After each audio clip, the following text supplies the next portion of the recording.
Ariketa fisikoa babesle neurokognitiboa da.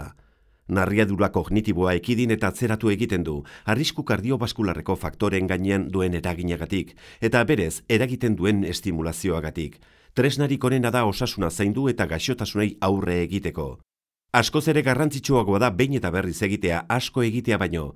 Eraginkorragoa da ariketa gutxi batzuk egunean behin eta berriz egitea, ordubetean ariketa asko egitea baino. Horregatik, garrantzitsua da ariketa ohiko zereginetan txertatzea. Gomendagarriena etxetik kanpo ariketa egitea da. Gutxienez 10.000 pausoko ibilaldia egitea, baina etxean ere tono muskularra, malgutasuna eta oreka mantentzeko moduko ariketak egin ditzakegu. Hon hemen ariketa jakin batzuk gorputz osoa lantzeko burutik oinetaraino. Ariketa zerbikalak, ispiluaren edo telebistaren aurrean egin daitezke. Kokotxa bularrerantzeraman eta hasierako posiziora itzuli. Belarria sorbaldarantzeraman. Eta kokotxa sorbaldarantzeraman astiro-astiro erdialdean geldituz.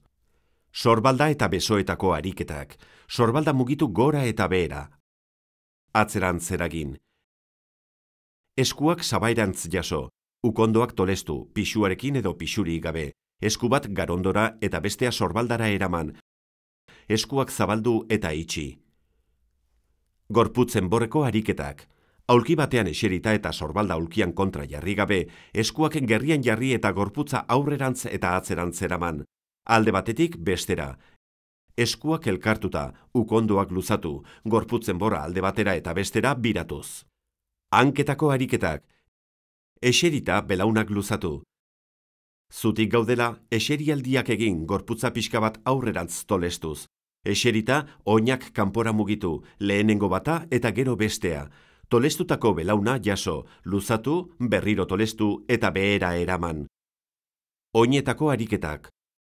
Orpoak leku berean ditugula, oinpuntak jaso, lehenengo biak batera eta gero txandaka, gauza bera egin orpoekin.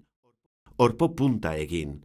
Gogoan izan fisioterapeutari galdetu aldiozula zeintzuk diren zure egoera fisikorako ariketarik egokienak.